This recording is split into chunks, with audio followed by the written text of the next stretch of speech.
Hey everybody, Dr. David Evans here. I'm so happy today for all of our friends watching around the world. I'm so blessed to have some professional African American businessmen with us on our PIC television network. We're so happy for all of you who are watching right now from Argentina, Chile, Dominican Republic, all over the world, Mexico, Argentina, Germany, Canada, everywhere. Our PIC Television Network has 43 million people around the world who's watching us right now. And I am so excited for all of our friends on Facebook, Twitter, Instagram, all forms of social media. The last time we was together like this with a forum about 3 weeks ago, we hit 1,000 views, and we haven't even had a big opening yet.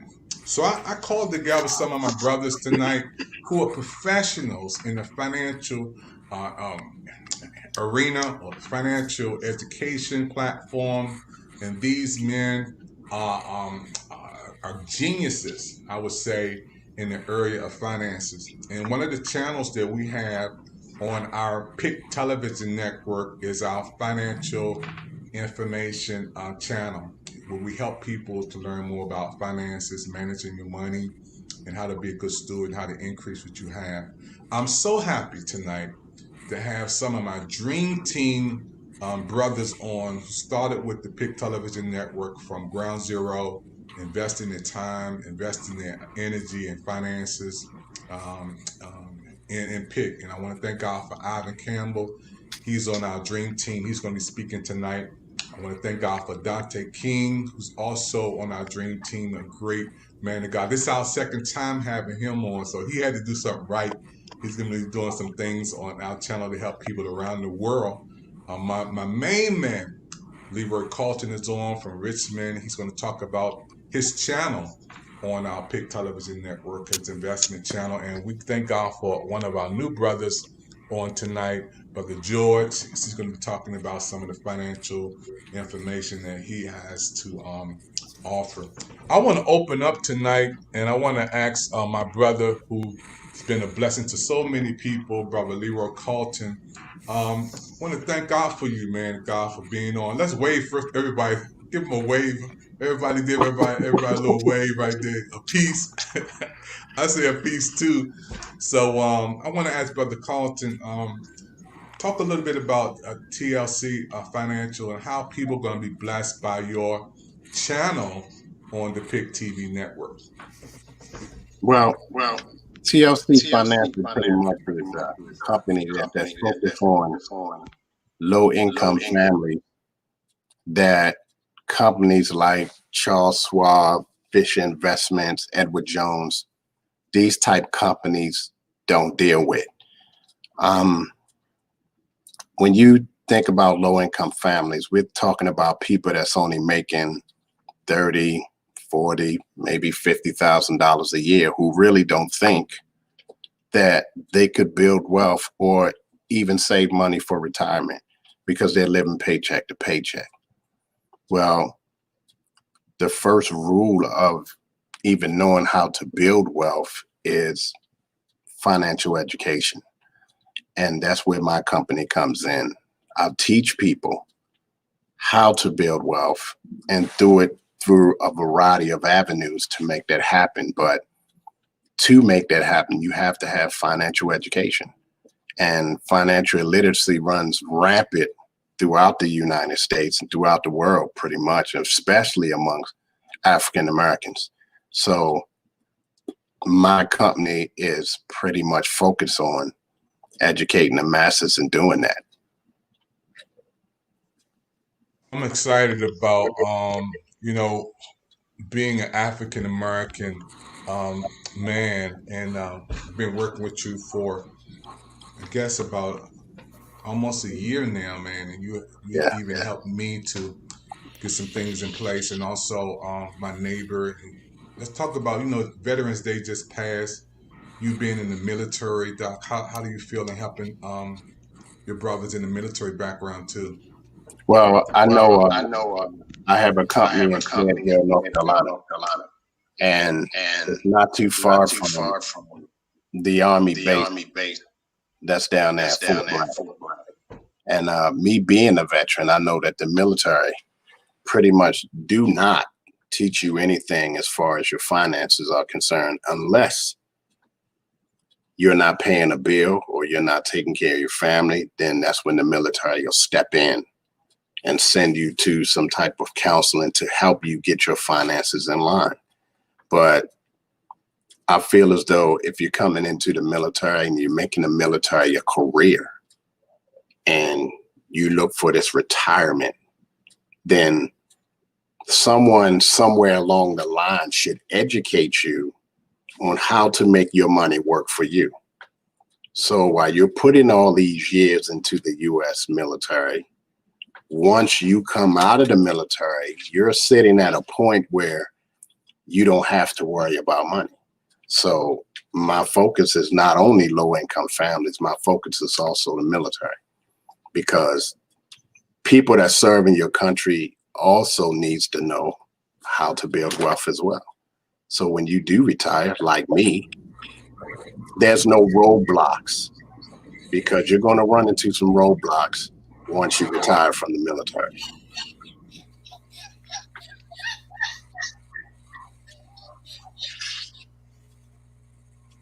For so many people to be educated by the information you have, because you know I know education is the process of learning, and we never stop learning, and we have to be educated. I want to switch on over to you'll be back in a minute, Brother Carlton, Brother Dante King, who's my friend. We marched together on big projects. We've been together on business projects. He was sharing some things with me. I can't even share over the air because it's so big. It's worldwide. Um, but Dr. King, you were talking to me a little bit about some presentations you've been doing on the internet, man, and you believe that we as African Americans, from a business standpoint, not even from the church, but from a business standpoint, we don't have to be born poor, live poor, and die poor. Why is that, Dr. King? Talk to us, Doc. Uh, Okay, thanks. you do a lot of great things in the community. So having born poor and having lived poor, but being exposed to the wealth and wealth, there are a lot of opportunities for African Americans and a lot of things we can take advantage of. And so I started King's Consulting. I mean King's Enterprises on purpose. I had a consulting business, but I formed a enterprise for the simple fact that we do more than just consulting. We do commodities.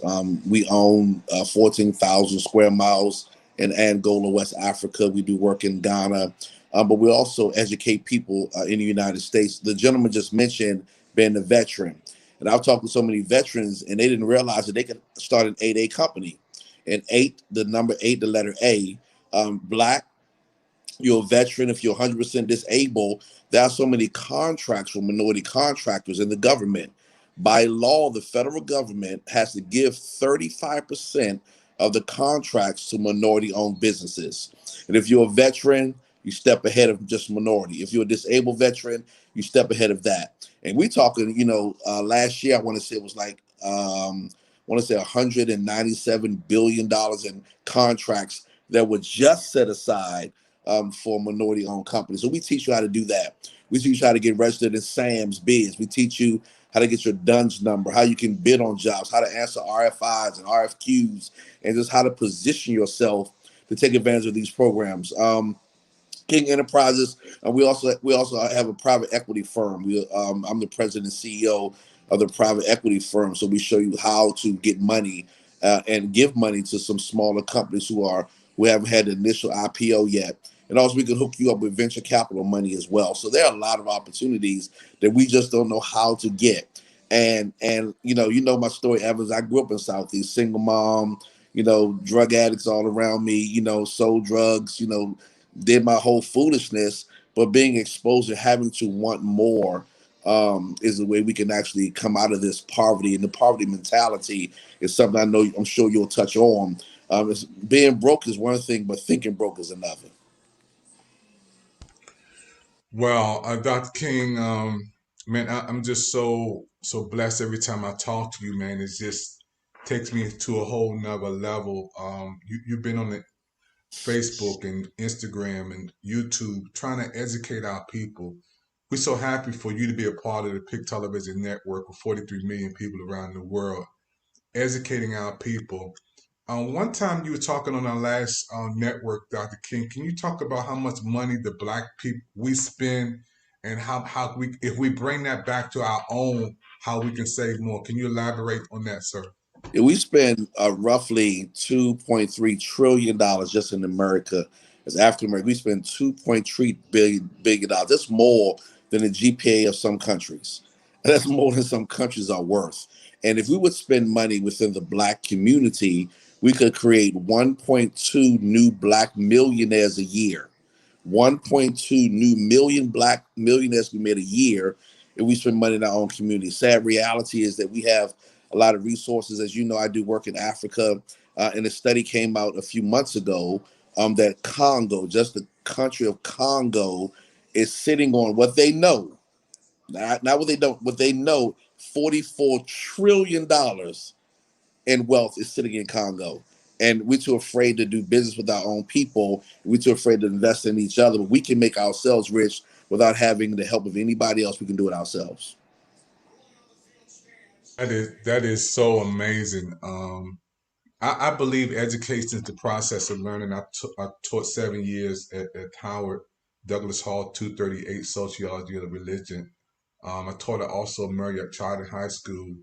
And I believe that the PIC Television Network is going to be one of the television networks of the future where we'll have not just entertainment with music and movies, but we'll have our education channels and shows, and we need to hear about, a Leroy Carlton, which is going to have his show on financial empowerment, and Dante King, how we can have a broader view about finances. I'm going to come back to you guys in just 1 minute. I want to open it up to Ivan Campbell, who is also an entrepreneur. He's on the Dream Team with our PIC Television Network. He's doing some wonderful things. And, from the ground zero of this network, this man has stepped in and put his hand to the plow, put his money to where his mouth is, invest in time, put things together for a blueprint for PIC. And also, he has stopped some projects he was doing for big contracts, to work on PIC. But Campbell, come on and talk about some things, my brother. Thank you, Dr. Evans. I appreciate the opportunity and it's a pleasure meeting the rest of your guests. One of the things that I notice and we're talking about is the importance of credit. And, this economy is transitioning where everything is based on credit. So in order to get a job, in order to buy a house, in order to get a car, your credit score have to be at a certain level.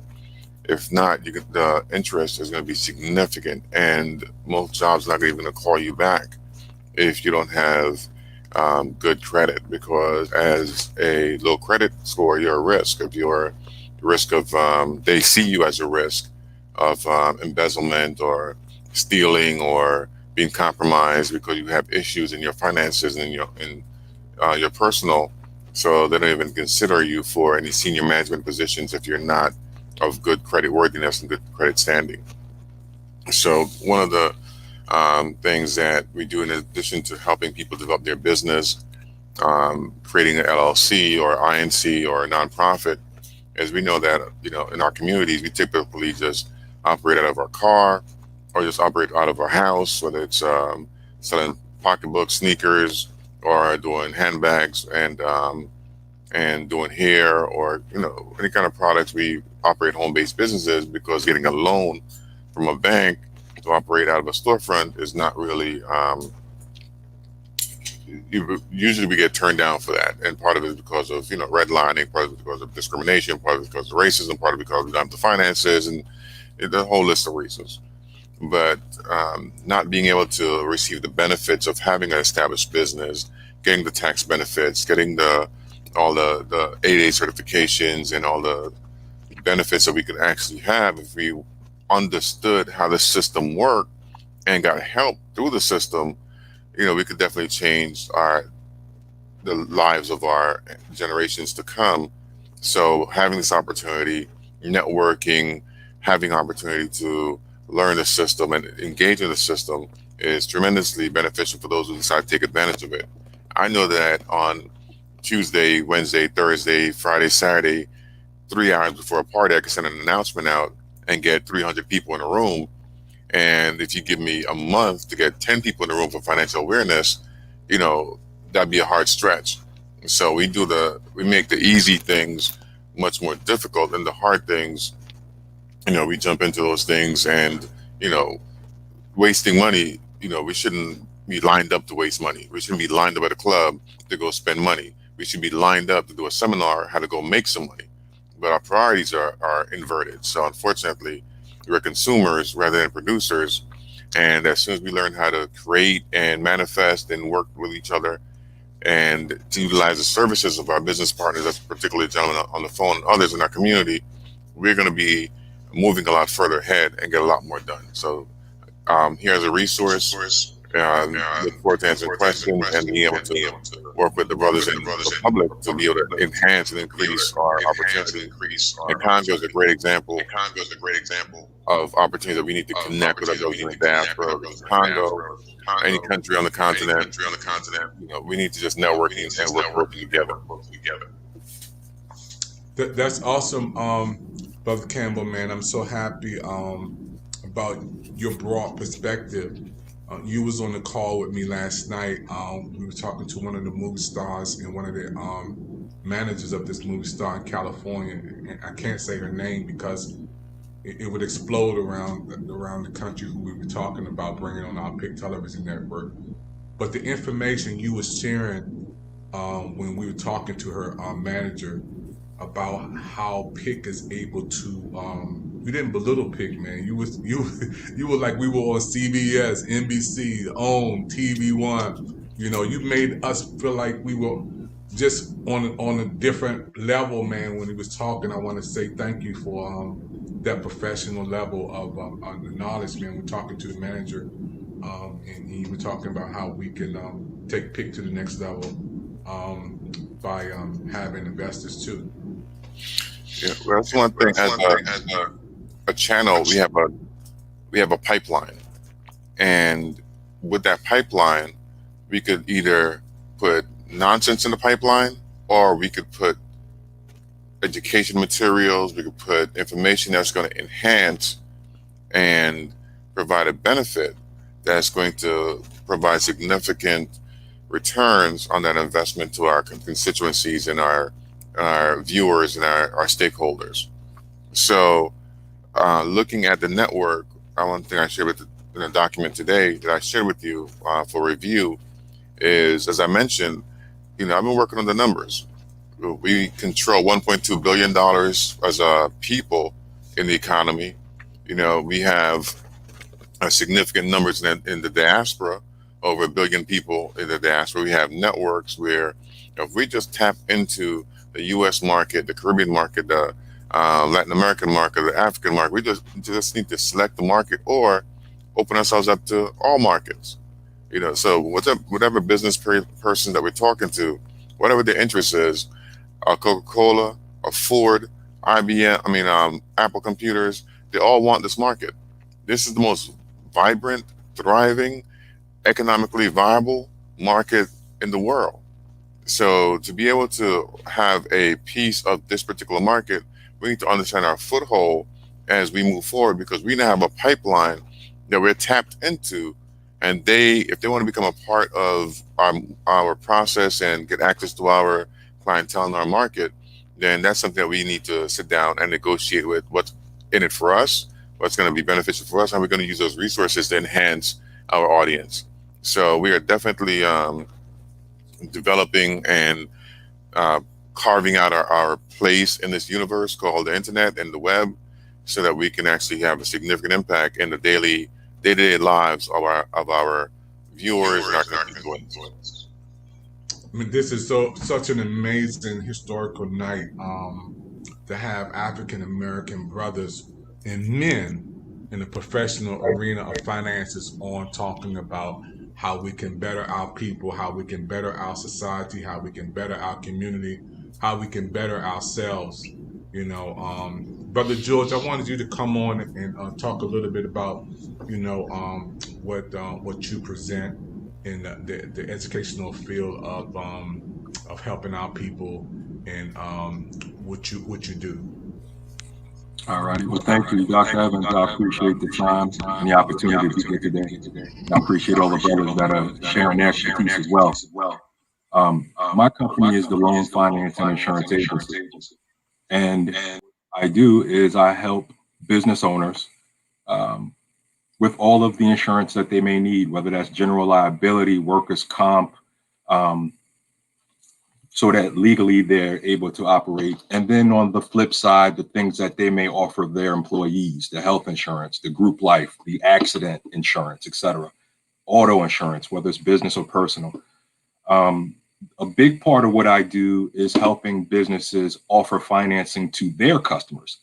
And what we find is that once you are able to offer financing to your customers, your business can grow tenfold. So if you are a plumber or a roofer, you do deck work, some of these products are very expensive and everybody doesn't always have enough money on their credit card to fix a roof or to buy a new hot water heater.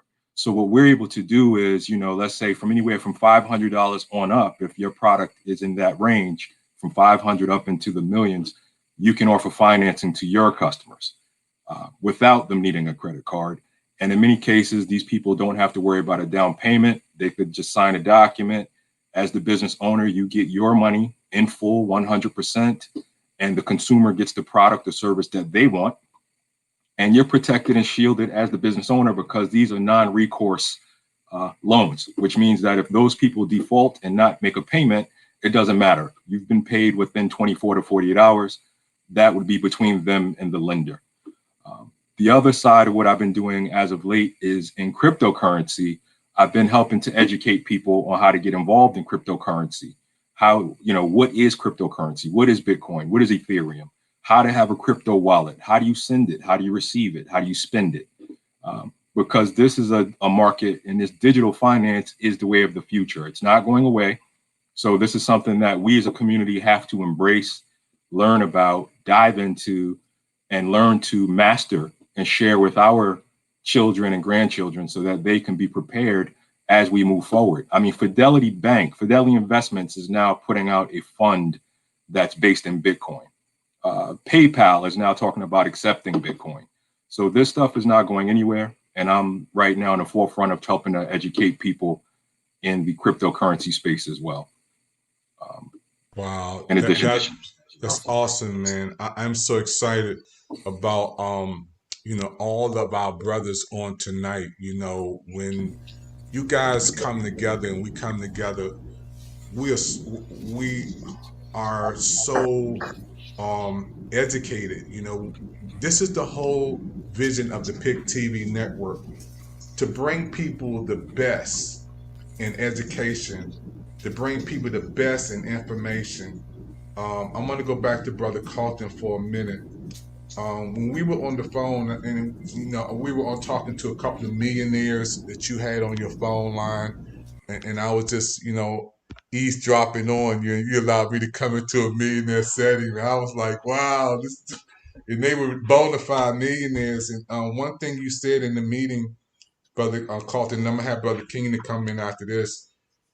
We wasn't born in that atmosphere, or our parents weren't. You was talking about how your mother and your father and my mother and father were brought up, and how they didn't have the financial, educational, information tool like that we have today. I wanted you to talk a little bit about that, Brother King, Brother Leroy. Well, you have to look at that at the times. Me growing up with my mom, my mom worked a 9 to 5. And my mom had no financial education, neither did my father. And, they learned from their parents, who they didn't have that same education as well. It was just, graduate from high school, get a good job, You have a family, you take care of your bills, you take care of your family. That was the extent of your financial education then. You know, my grandfather had 16 kids, my dad being number 3 of the 16. And he worked for a company called Bethlehem Steel. He worked there for almost 50 years. So he had no type of financial education. All he knew was, I need to get up, work, so I'm able to take care of my family. But the owner of Bethlehem Steel was making millions. Could you just look at all the people that was working for him? So now, looking at where I'm at, you know, I'm teaching my kids as well as my grandkids what they need to know about finance.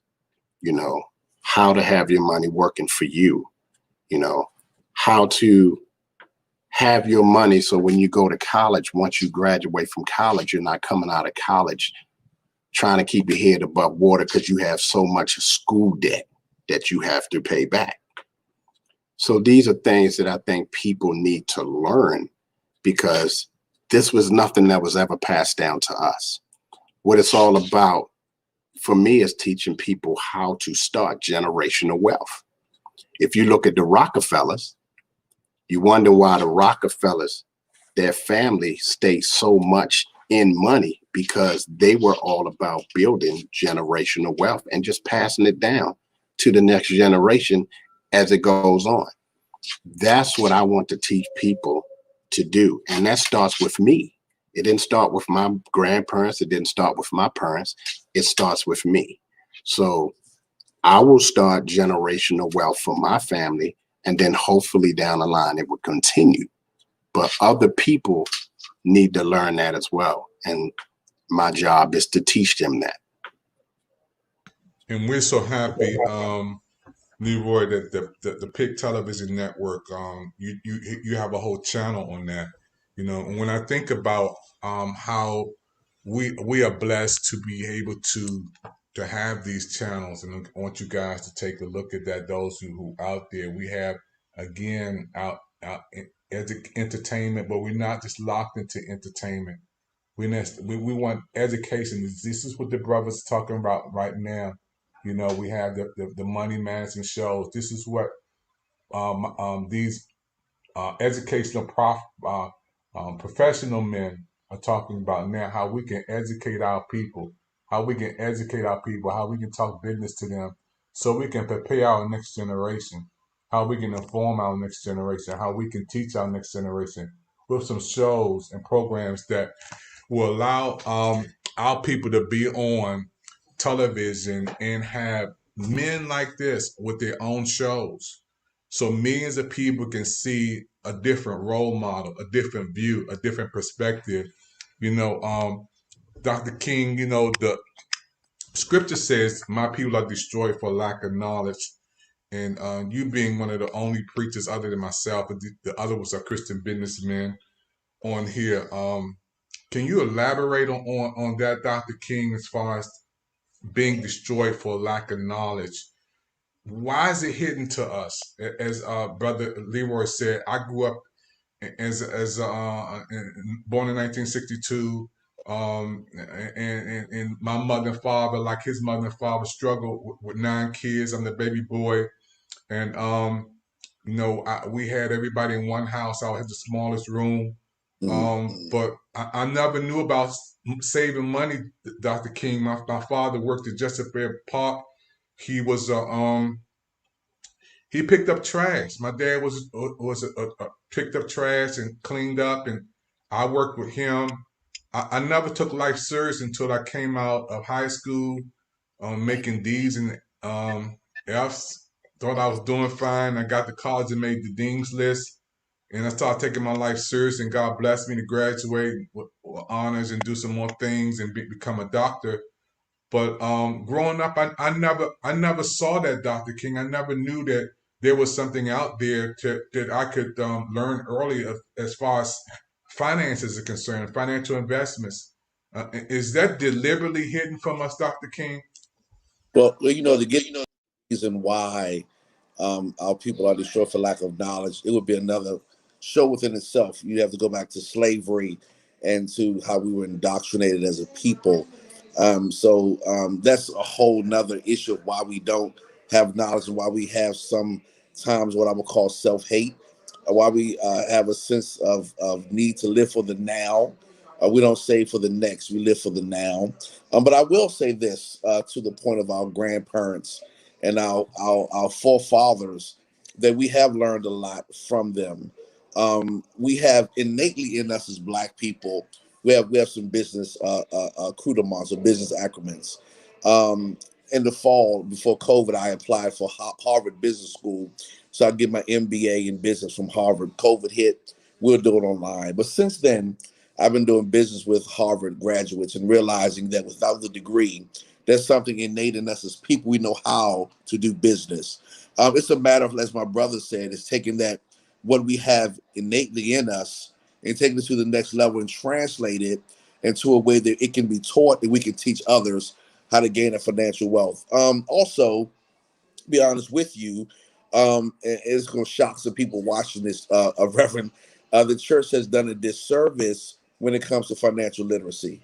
I'm gonna say it again. The church has done a disservice. They told you just throw your money on the altar, spin around 3 times, and you're gonna be debt free. That devil is a lie. Told you run around the church and your credit gonna go up. It doesn't work like that. And we've did a disservice to people when we taught them hoodwink principles instead of financial principles. That you overspend, that you're trying to keep up with people you have no business keeping up with, and instead of teaching good principles, we taught myths about finances. And so we have to uneducate or have to unlearn bad things we've been taught as a people. Meanwhile, our counterparts are being taught good financial principles. So yes, the system is against us. Yes, there's redlining. Yes, we all on this program, all of us as Black men know the difficulty it is, but some of that we have to take the responsibility of what we learned. Paul says, the things I've learned, I had to count dumb that I could learn something different. And so we have a responsibility to doing that as well. So the next generation won't just get paid on Friday, live for the weekend, and be broke on Monday. Wow. Every time we talk, man, I just be so blessed, and you know, you guys have been such an awesome asset to me in my life, my education standpoint. When I bring into a room, these are the Dream Team financial experts, and I got one more brother, James Lee, who couldn't make it tonight. He belongs on this platform with us on the Dream Team. And again, when I talked to Brother Leroy, who saw the vision, and also to Brother Campbell, who saw the vision of the PIC Television Network, how we could take this platform, take this stage, and present it out there before the world and before people. I have 2 sons. My youngest son is Stephen Evans. He's out there in Hollywood, California. He was at the Billboards Award with Post Malone. He's doing something with J-Lo. I got another text message. He's up there with another star out there in that arena doing some great things in California. And he's working on something from that end for the PIC Television Network. I think Brother Campbell already talked to him out there in California about what Steve is doing with Sony Records out there. But I want to have something to bring to the table when they see PIC Television, and that is, you know, there are people of color. There is a Dante King that when we talk to the stars there in his arena, who is Dante King, who is Leroy Carlton, we will have people, who is Ivan Campbell, who is a Brother George. They will be able to talk to our people on the Dream Team for the PIC Television Network, and we will have something to tell them about investing, because the information we're sharing tonight, millions of people never knew. They never knew that there was intelligent African American men in the area of finances. I consider you guys to be the cream of the crop. I consider you guys to be some of the best in the world, sitting at any table, talking about what you know about. You know, I'm a social media man. That's what I do, and I can deal with that subject. But when we're talking about finances, I put everything on the table with the Dante King and the Leroy. They know how to take things and make it better, take that in investment. And like I said, I think we have not been exposed for some reason or another. How does Wall Street work? There's certain terms that we don't even know, and we need to be educated on that aspect. Brother Campbell, let me bring you in for a minute. We have some people when they come into a whole lot of money, Brother Campbell, and for some reason they may hit the lottery, and then the next year they broke all over again, or some other finances. Maybe they come into a big settlement and they broke all over again. Brother Campbell, I want you to talk about why is that? What causes us to say I got to get a new Cadillac, I got to get a new house, I got to get a new this, and I got to get a new that, and we forget about the investment piece. We could spend a whole entire season on this topic because it that's the reason why we're in the situation we're in. The brothers on the line discussed the reason why we have to have financial literacy, because our white counterparts, believe it or not, have trust funds. Even the ones that look like they don't have anything, their account don't see zero. There's always being replenished because of what their great grandfathers did, create a life insurance policy that they borrowed off from and invested, bought a house. So they have wealth. We unfortunately, most of us don't understand what wealth is. So if we get $1 million, we think that we're rich. We run out, go buy a car because we think we have to show it to everybody because it's new to us. What we should be doing with that $1 million is using it to leverage. We should be putting that $1 million into investment, income generating properties and our investments, so that we don't have to get up and work. We should be able to turn that $1 million into $10 million, and turn that 10 million into 100 million, 100 million into half a billion, and so forth and so on. What we do, we believe the wealth is showing that I bought this brand new house, cost $1 million, and we broke. We believe that having the new Escalade or the new Tesla shows a sign of wealth. I would rather have a 4-bedroom house and take the bus to go back and forth to my house and have the brand new Mercedes living in the hood and a rent controlled apartment building. And that's where the confusion is, not understanding that paying rent, living in an apartment, you don't build wealth, because after 30 years of living in an apartment, you walk away with nothing. After 30 years of paying your mortgage, you walk away with an asset, because it's paid off free and clear after 30 years. That asset, you bought it for $300,000, $400,000, $500,000. It's now worth, double, $1 million, $1.25, $1.35 million. That now you can figure out how to transfer that wealth to the next generation. Put your assets in trust, create a family trust, because the death tax is real. So when you die, you get taxed on if you're not prepared for death. Life insurance is for when you are alive and not when you die. We believe that life insurance is for when you die. Life insurance is for when you are alive. You create these policies to help you while you're alive, so that when you transition, the transition is easy on the family. And there's a lot of vehicles and tools that, based on everybody's on this call, services we can provide to individuals out there, from restoring your credit, creating a business, having insurance, insuring your business. I mean, the business loan insurance is a phenomenal tool for anybody with a business that's moving product. So, we have to understand that there's a difference between having cash, being newfangled rich, versus having assets and being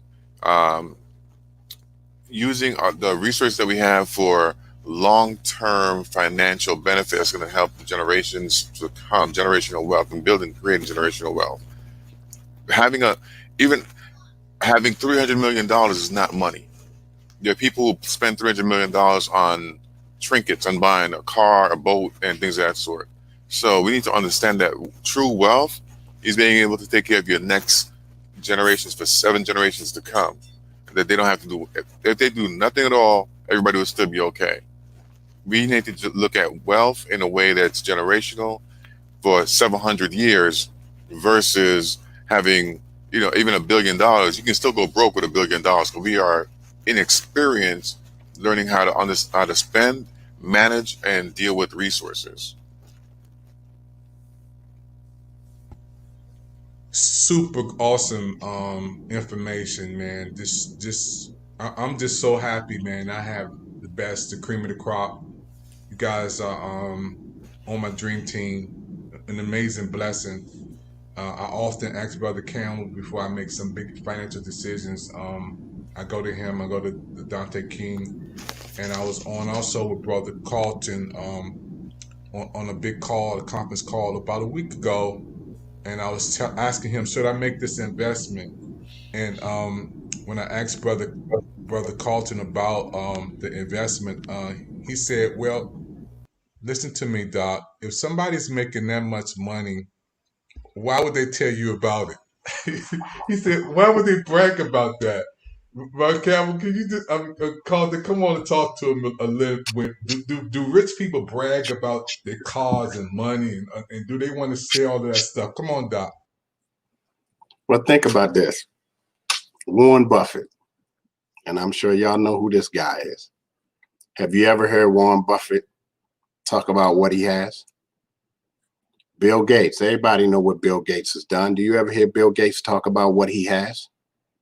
You never hear anybody talk about that. And when we was talking about that issue that time, and this guy's broadcasting to you how much money he has and what he's done to get this money, why would he do that?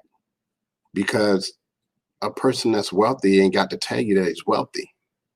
Half of the time it's people walking around here that's wealthy that you won't even know is wealthy. So why would you even put that information out there if all you're doing is just showcasing? Just like Mr. Campbell said, people want to go out here and get the big cars because they think driving in the big car puts you at a status that people are going to look at you differently. But you can drive a big car, you can drive a Mercedes, you can drive a Maserati, but you ain't got no money to put gas in it. So who you showing out for? I take a Volkswagen all day because I know at the end of the day, I have money to be able to put gas in it and to be able to do whatever I want to do, and there's no issues. I don't have to tell people what I have. I don't have to showcase what I'm doing. If you're a man of God, you don't have to tell people you're a man of God. It'll show. So I think when we talk about wealth and we talk about everything that the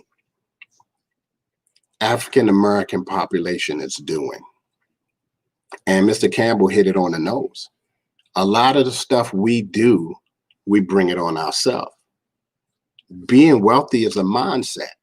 If you don't have the mindset to get to the point that you want to be as far as building generational wealth or building wealth, and he also mentioned life insurance. When people think of life insurance, they just think, oh, that's something for me when I die.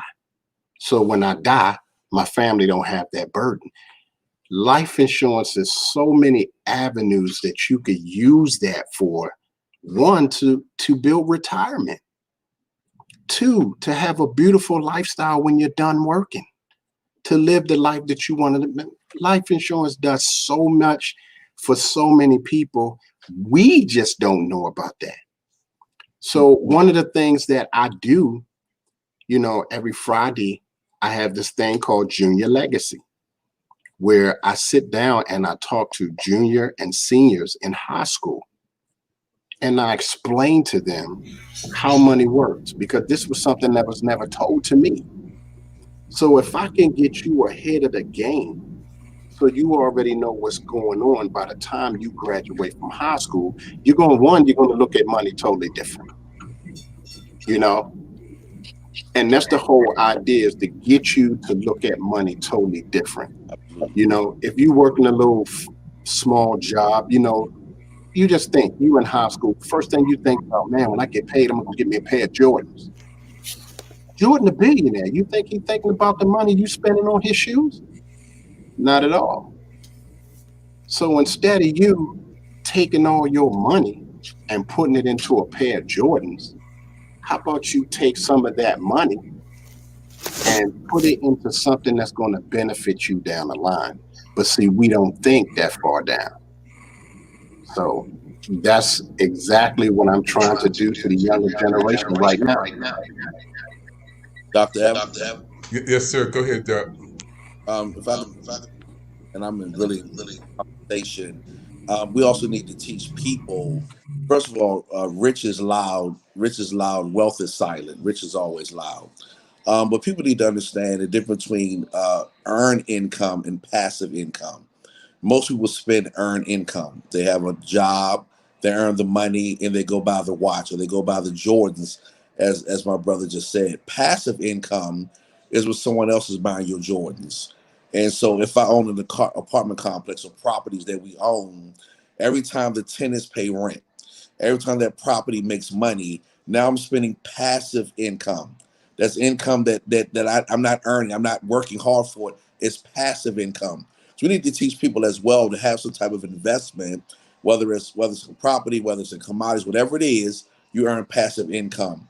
Also, sometimes when you make a certain amount of money, you need a tax benefit or you need tax write-offs. So if you do want the car, you do want the Benz or the Bentley, whatever you want, buy it through your company, lease it through your company. That way it's a tax write-off. Drive it for 3 years, get yourself another one.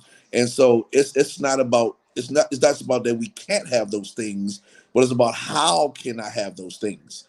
Do I have a business that's scalable? You know, like, so do I have my life insurance and things in place, policies in place? But if I have a business and I need a tax write-off, I'm not going to buy. That's the worst investment you can spend is in the automobile. It depreciates the moment you drive it off the lot. Clothes depreciate. So we need to teach our people how to buy things that appreciate. And if you need to have that car, lease it. 100% tax write-off. It reduces your taxes that you pay every year. So this is the education that people need. How to get those. And people gonna love Jordans. I like nice things. I like Gucci, Louis, and Prada. But the thing is, I'm not gonna spend my last money to get those things. But you can take passive income and still enjoy life. And so that's part of the educational piece that our people read. The last thing I'll say, Dr. Evans, and I always say this, and I say this to people who rent or who live in certain buildings, put your monies together. So if there's a young lady that does nail or does hair, a brother that can cut hair real good, put your money together and buy the barber shop. He doesn't need to rent it. Because every time he cuts hair or she has booth rent, everyone gets paid. The problem with most of us, we are impatient. We can't wait that long to get our return on our investment. But the RIA is always worth it if you make a good investment with people who have like minds. I just wanted to share that piece real quick. Wow, Dr. King, an amazing blessing, man, where you have a holistic view of life, man, and all of you are experts in your field. I'm so happy to sit back and moderate on letting you speak on the financial matters on the Pick Television Network. You have your own shows, which people are going to be blessed around the world. I wanted to throw out to you, Dr. King, your wife. We were talking about her meeting the star and how it's important for you to have a gift because your gift will make room for itself. And how she has met movie stars and worked with movie stars, not just to meet them and shake their hand, but to have a service. What are you going to do when you get in their presence? What are they going to get from you? You know, because the last thing a rich person wants you to be doing is to beg them for their money. They don't. That's the truth. But your wife is gonna come on, and those who never heard about her, want you to talk about what she do. Now, last time, man, you was on here, we got into a little fight, man, because you talked about your wife's the best one, and I talk about my wife. We start duking it out for a minute, man. But just talk about the beauty product and who your wife is, man, to people around the world. My wife is Dr. Kimberly King. She's celebrity makeup artist. Amazing woman of God. Georgetown Law School, but when she finished law school, decided to do makeup, work for BET, from the inception. So she worked with Bob Johnson, worked with Debbie Lee. And for the last 25 plus years, she's been an entrepreneur, ran her own beauty business. And she's some of the movies you've seen, from the Avengers to the House of Cards to Scandal Sparkle, that's all her makeup work. 911, you just name it, she's done it all. The Lord has really opened up doors. But I'll say this about my wife on the business tip, and she's taught me a lot about business as well. When God opens up opportunities, God would never expose you to something that he won't give you access to. If God exposes you to it, that means he'll give you access to it. Your gift will make room for you, but your integrity will keep you there. Man, I'm just I had to push the pause button for a minute, man. I was just so happy, about what she's doing, man, around the world, and we can't wait to have her to have a beauty channel and beauty show on our Pick Television Network, which is an amazing team. Both of you going to be on doing things to help our people, to educate our people. I want to go down and ask Brother George, man. I see you down in the screen, man. I know you just get so much. I wanted you to give a comment on some of the things that you've been blessed by, brother. Come on, Brother George.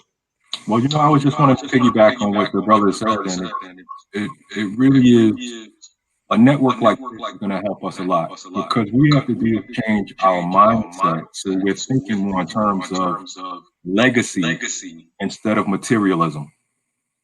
We have so many people, like you say, they want to get the Jordans, they want a Birkin bag. I had an hour-long debate with somebody who was trying to explain to me that a Birkin bag was an investment. And I'm like, believe me, when, Kylie Jenner goes and buys a Birkin bag, she's not buying that as an investment. She's buying it because she likes it and she can afford it. So if you can't afford it, don't buy the bag that costs $30,000. If you live in an apartment, it just doesn't make sense.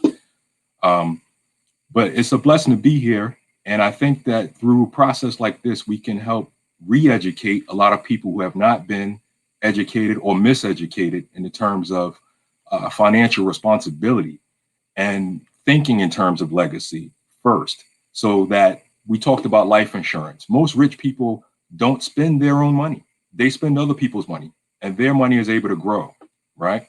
We don't live in those terms very often. And other times when we do want to buy life insurance is when you found out you were diagnosed with cancer or diabetes or something, and now you're uninsurable, right?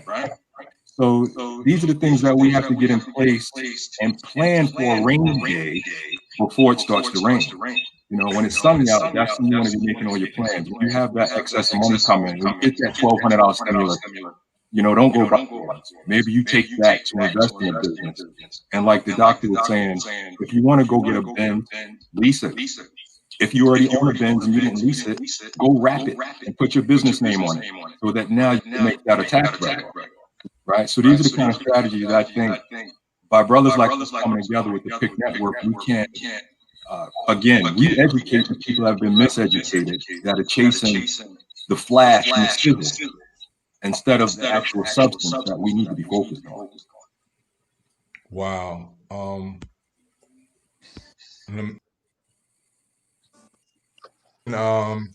Night of inspiration, man, and I can't wait to hear you guys talk on your own show, and I know I'm going to be zeroed in, because you have something worth my time, worth listening to, being a professional in your area of being educated. These brothers have degrees in their fields. They have experience in what they're talking about. When you hear Dante King talking about the LLC and about corporations, and how to get your business on, because he's been there, he's done that. When you hear Ivan Campbell talking about contracts who don't go to sleep, I'm gonna throw something at my brother, because many nights, man, I have called you, brother, and Doc, a lot of people want to get there, but they don't want to put the time into it. They want, I guess, to get quick mentality, but Doc, you had many sleepless nights, burning a candle on the both ends. And you many nights I called you, Doc. You said I'm not gonna go to bed tonight because I got to get this done. What gives you that drive as a businessman to say I'm not gonna have, I'm not gonna shuck and jive. I'm just gonna, put it off to later. I'm not gonna procrastinate because proper preparation prevents poor performance. So I'm gonna plan my work, work my plan, and I'm gonna do whatever it takes to get the job done. If I don't have to eat, if I got to stay up all night, what's that drive all about, Bro Campbell? You know, the gentleman on the call are phenomenal, and looking forward to doing some work with them. But to answer that question in 3 words, fear of failure. That's what drives me. We can do tremendous things. Our ancestors created pyramids, aligned them with the celestial bodies and shifting sands. Ancestors survived slavery and made the world what it is today. Our ancestors, up until November 3rd, recently November 3rd, the sisters made a difference in this recent election. It came down to, Black women doing their thing. So it's just fear of failure to look back on my life and say, man, I had so many opportunities. I didn't capitalize. It'll be a tragedy.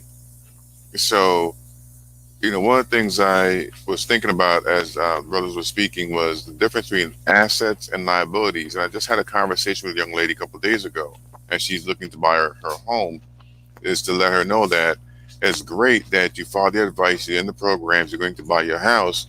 You do know that that house is a liability until it's generating cash so that you no longer have to pay for it and it becomes an asset.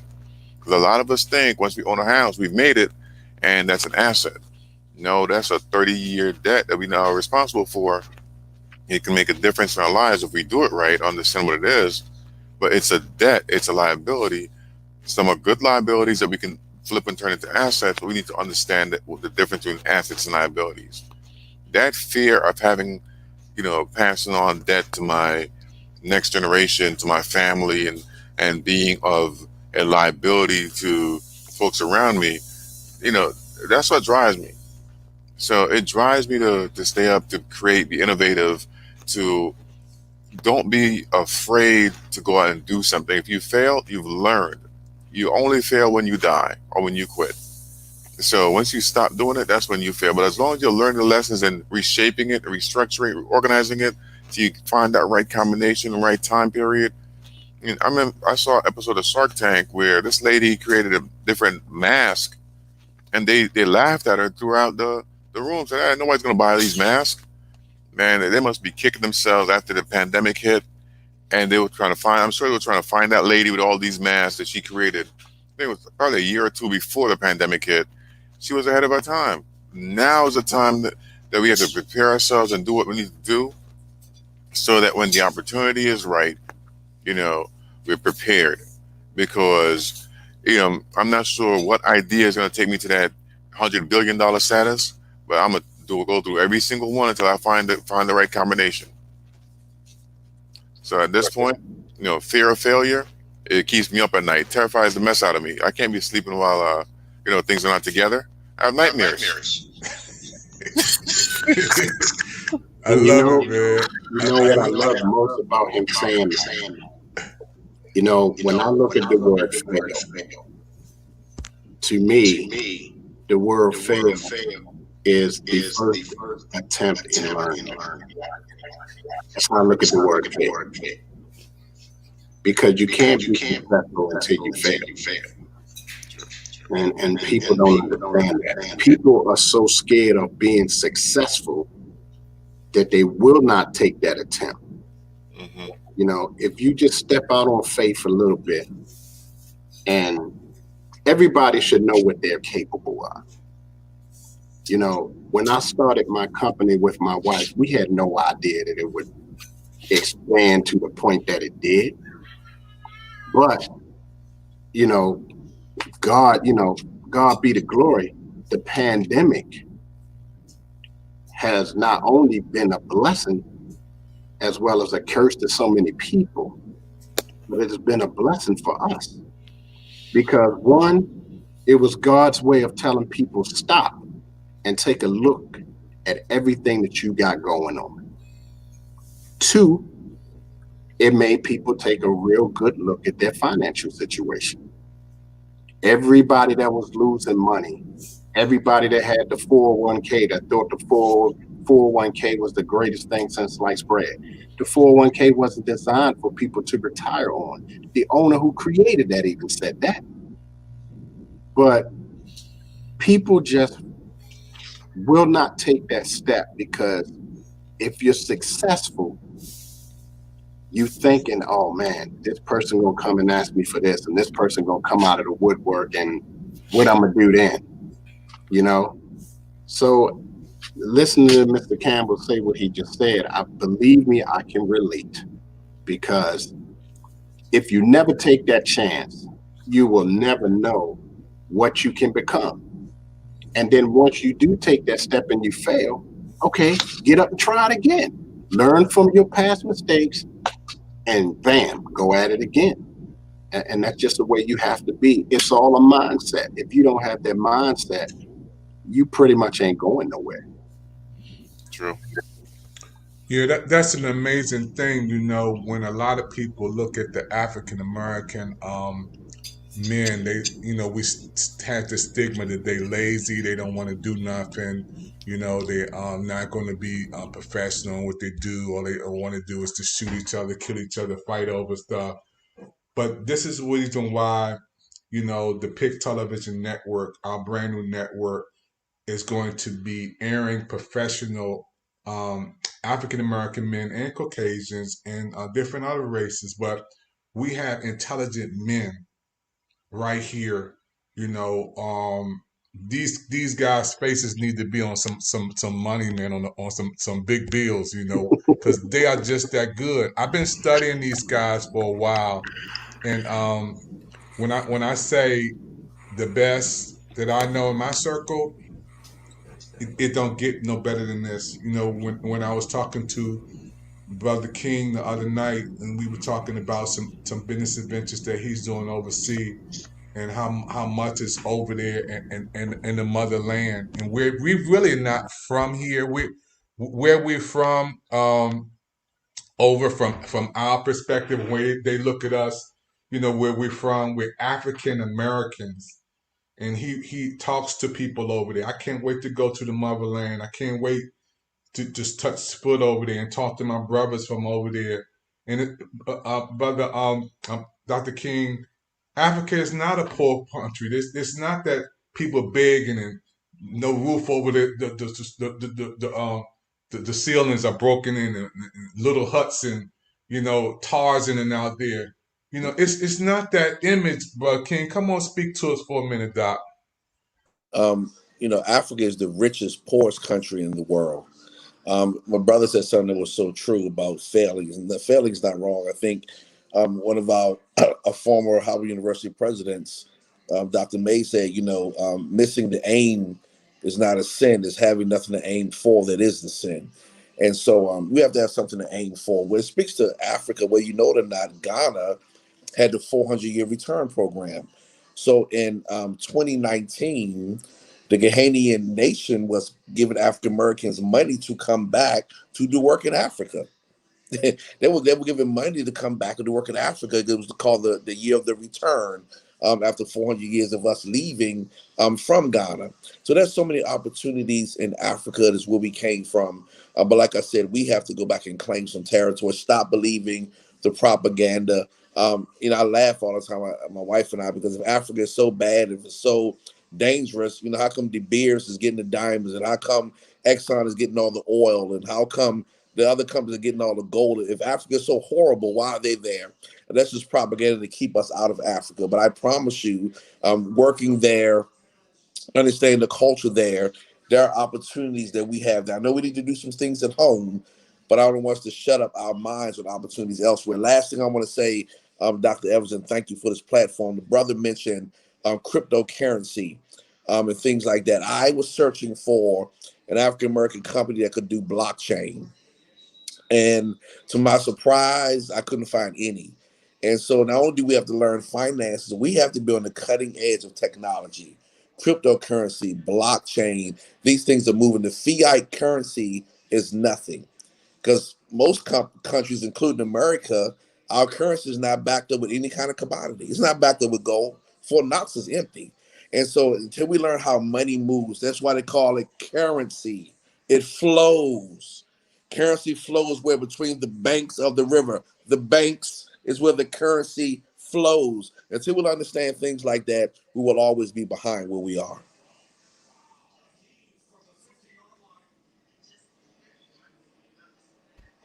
You definitely educated me when we were having our meeting the other night about how God hid all that over there in Havilah in Africa, and it's not the poor place. It's not, where nothing is, man. It's gold over there.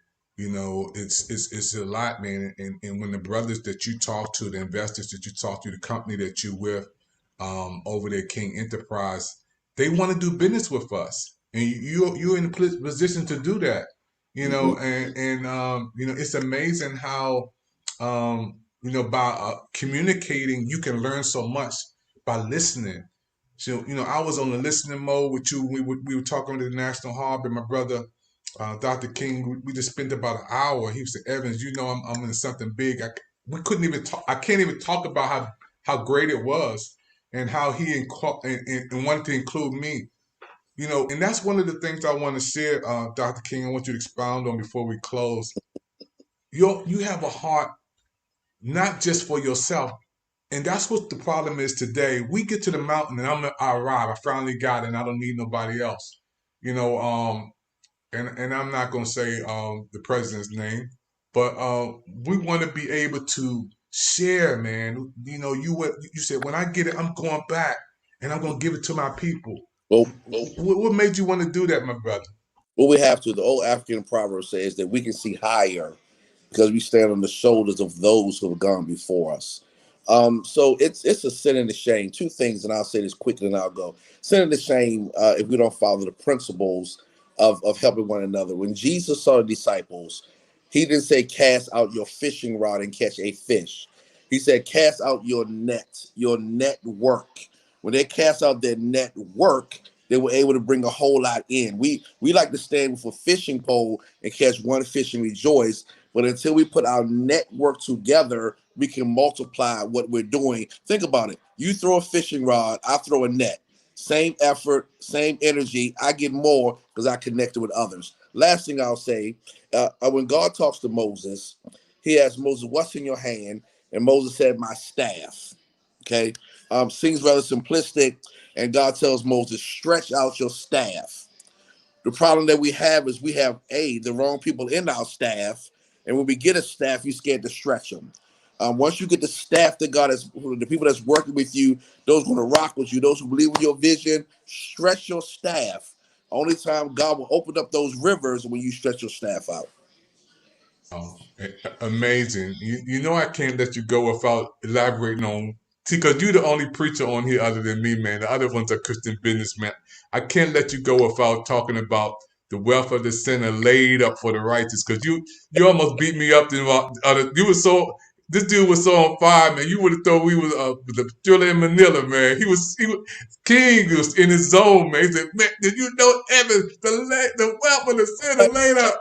Like I Come said, on. and I thank God for the brothers here because they were saying every man on here alluded to this. Like I said, the church has done us to this service. We think about it. The preacher says the wealth of the wicked is laid up for the righteous, and we jump, shout, run around the church.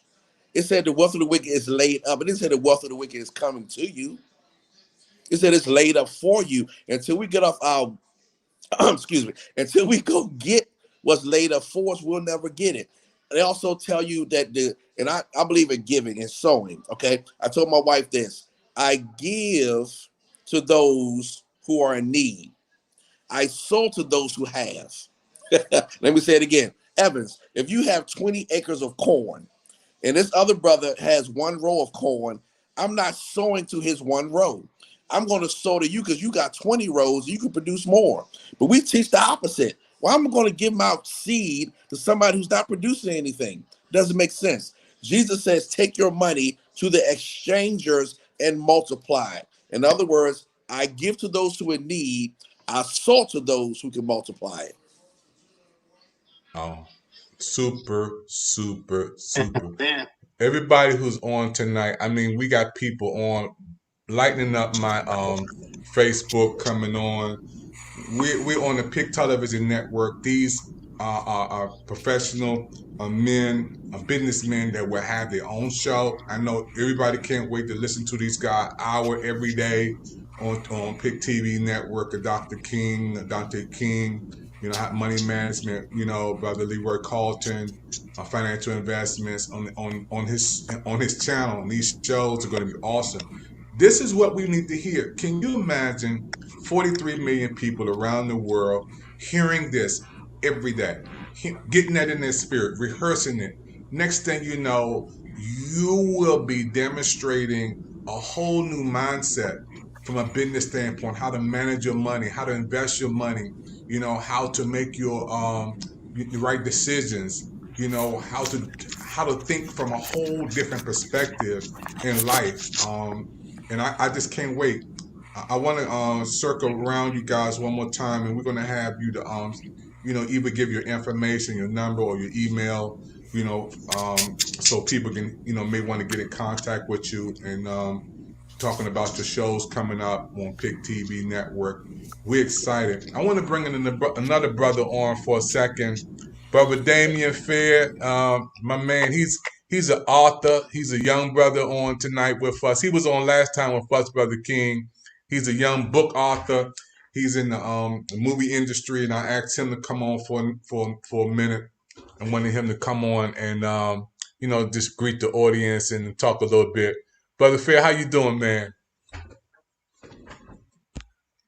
Oh, I got to get you off mute. You got to take you off mute.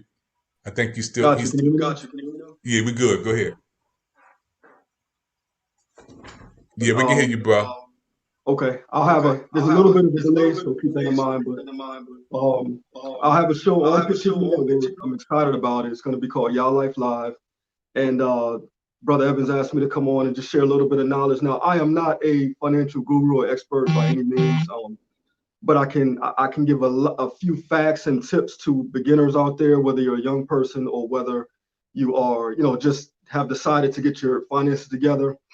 And I'll admit that I was really, really big on saving. I'm also big on investments, but when I heard Brother King really give that knowledge on investing, biblical principles by investing, it really, really changed my mind, because we're always taught to save and then maybe invest, but he really emphasized how important investments are. So just a few little tips that I could share with people here. Small purchases add up. Small purchases add up. When I moved to Florida in 2017 for a little while, I had acquired a nice savings from my sales job. I had about $10,000. And I went down to Florida with $10,000, and I also started my sales job. And a lot of times when you start a sales job, they'll give you a higher salary because they know it's going to take time to build up those sales. So I moved down there feeling good, 10 grand in the bank. I'm about to start this job and make more money.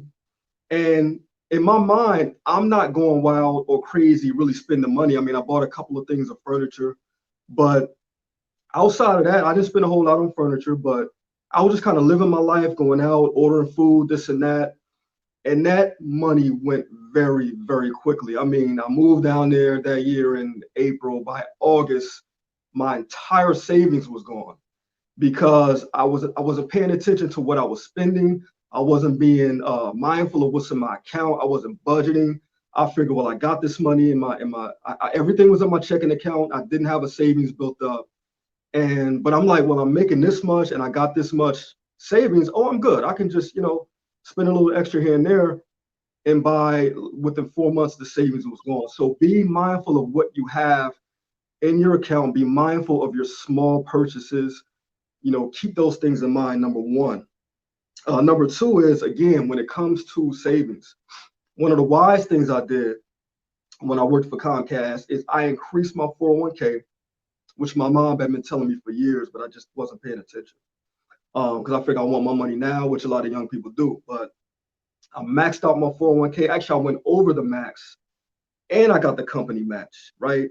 So within maybe 2.5 years, I would say within about 3 years of working for Comcast, I had over $20,000 in my 401k. And this is coming from someone when much earlier, I worked a job for 5 years. At the end of that 5 years, I had a measly $3,000. I think maybe $4,000. Because, when you cash it out, they take some. So I think I had $3,000 left, which pitiful, right? But that's the life we live when the brothers are talking about Jordans and the now and the future and all this and that. We want to spend our money now. We don't take advantage of all these things that are in our disposal, such as investments. So again, be mindful of your small purchases. Be mindful of your investments. I'm a big investor now. I don't have tons and tons of money, but any extra money that I got, I set my own mutual fund up because I've seen it work. I mean, it really does work, and it feels good to know that you have some investments, capital in the bank. And then the last thing I want to focus on is, again, the brother hit on, excuse me, a little heartburn. When you're watching the game and eating buffalo wings. But the brother hit on clothes. When I worked at the Comcast store, people would come in there, certain people, they would drive up in a pickup truck. Sometimes you would see with the same clothes on, nothing really was name brand. But then you would go into their account, you look and see where they live. You can see what they're spending on cable. These people have money, but they had old generational money, which allowed them to build up confidence in themselves so they didn't have to run and show everybody what they had. And then you had young guys coming in with a new pair of Jordans every time. They barely pay their cable bill. They ask them about this, how much money they're complaining. But they're steady with watches and jackets and shoes and things of that nature. When you're confident in yourself, and you're confident in your own wealth, there's no need to go out trying to show everybody who you are and where you are. These type of guys, sometimes they go to the grocery store with the same Jordan because they're confident in their own growth. And since then, I think I have like one pair of Jordans. I bought in 2017. I still got the same pair of Jordans. It's not all about that. It's about being confident in your own growth. And the other brother talked about being a man that God shows, having wealth will show. You don't have to worry about doing all. Guys and young ladies, you don't have to worry about showing off your money and trying to impress her. It'll show your conversation. It can come out in your mannerisms. You'll be surprised many times people just spending time with a man of God that really lives his life. People will know you're a follower of Christ. Just simply sometimes the fact that you don't curse in your general conversation, they'll know there's something different about you. And then they might curse in front of you. They get like nervous because they picked up the aroma and the flavor of Christ just from being around you. And it's the same thing with your wealth. So just a couple things, a couple tips I want to do, and much success on your journey. Hey, thank you, Brother Fair. I wanted you to talk for a minute about your book, man. I know you have a book out, being a young African American brother. Could you just tell us the name of your book, man? You're author. I'd love to hear about Black brothers who have your books. Yes, sir. I wrote a book it was finished just a few months ago, but the book is called Champion Victory Over Heartbreak, and it's funny, we're discussing finances. When I had the loss of a courtship, it affected my self-esteem so much that I chose to improve my life in every single way. And a big part was financial because I felt like that was part of the reason why the young lady moved on. My life just was not important. My finances weren't good. And honestly, I wasn't ready to be married. So it was a long struggle. I went through terrible depression, but I did everything that could to make lemonade out of lemons. And so the book Champion Over Heartbreak, you can get it on all platforms, Amazon, Barnes & Noble, Walmart, online. It talks about the breakup, and it talks about steps to get over a bad breakup. So if you had a divorce, or if a spouse lost a courtship, even being betrayed by friends or family, the book is great for you to get. I'm very honest and open in the book. I tell my story, but at the same time, I share some great godly advice from the word on how to move forward. And a lot of it does have to do with financials as well. Wow. Amazing, man. I'm so happy to hear always another black African American brother who's doing great things, man, for the community and for our people. You know, we're gonna get ready to close out this broadcast, and I know so many people are watching. I want to give a shout out to some of my colleagues, Dr. Lockhart watching from Minnesota. Thank you for tuning in. We had some more people. Dr. Favors from Texas tuning in with us. Charles Bryan, Philadelphia. Thank you for tuning in, and many, many more. Well, I can't even call the list of people coming in. You're watching on the PIC Television Network. We have 43 million viewers around the world watching us. These are professional African American businessmen. We're on our business talk show on our PIC Television Network. They will have individually programs on our PIC Television Network, individual shows that they will be having. I want to start, Brother Leroy, can you just give again the name of your company in case somebody want to get in touch with you, and then we'll go from you to Dr. King. The name of my company is TLC Financial. And if anybody wants to get a hold of me, they can just send me an email at TLC Financial Global or TLC757@gmail.com. And TLCFinancialGlobal.com is my website. Wonderful. Dr. King, anybody want to get in touch with you? You got any information you want to leave for them, sir? Sure, they can reach me at King Consulting 23@gmail.com. Our website is goldenafricanholdings.com as well. They can reach us on either one of those platforms.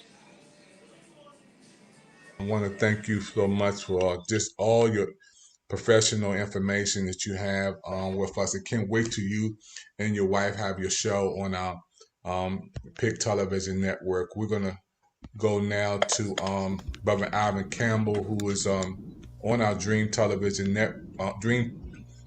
team for the PIC Television Network. How can they get in touch with you, Brother Campbell? The easiest way is by way of going to the website, manchesterglobalsolutions.com, or you can email me at info@manchesterglobalsolutions.com. So again, manchesterglobalsolutions.com. You can send an email from the website, or email me directly at info@manchesterglobalsolutions.com. Thank you, sir. Wonderful, wonderful. All right, Brother George, how can people get in touch with you if they want to get some information? Yes, sir. You can reach me on my website. It's www.loanfinancinsurance.com, or email at georgeapatel@gmail.com. You can see how my name is spelled there on the screen. It's an A in between at gmail.com. Thank you, Brother George. Wonderful man of God. And Brother Fair, how can some people reach out to you if they want to get in contact with you? Absolutely. So best way is through my email, damon_fair@yahoo.com. You could also find me on Facebook at facebook.com/King Damon Show.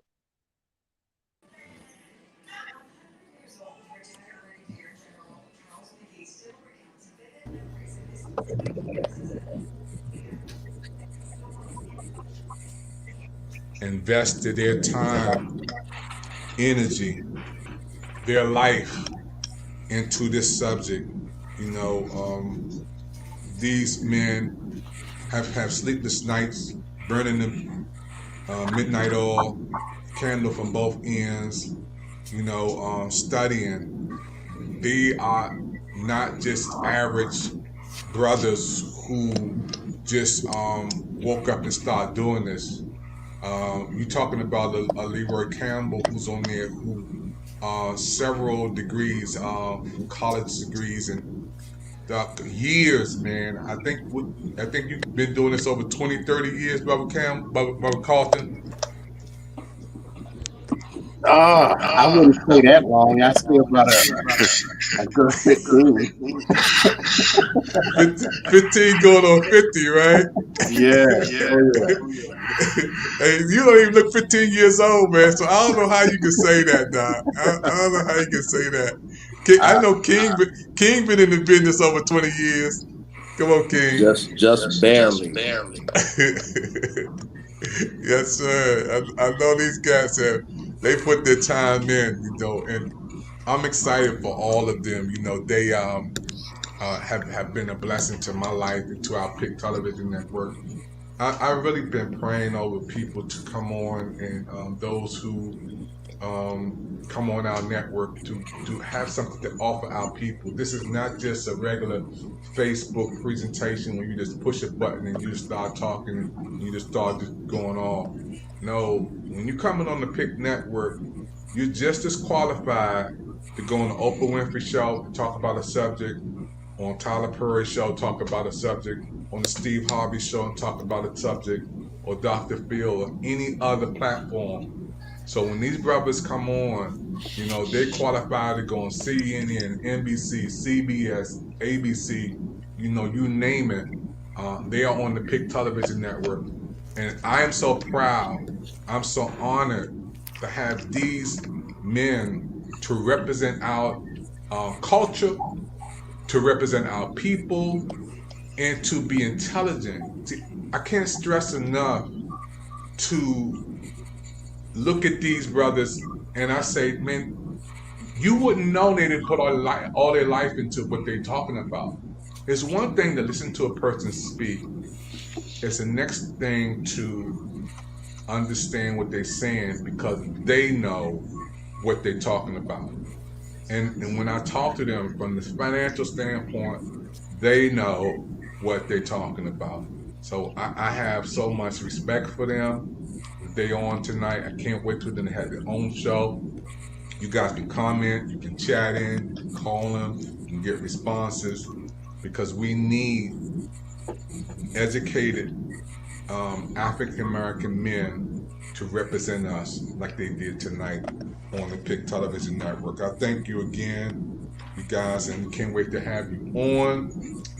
Again, those who are watching on Facebook, YouTube, Instagram, Twitter, wherever you're watching, we are really blessed to have these men to talk about the financial information so that we can grow and we can know more in the area of business when it comes to money management, investing.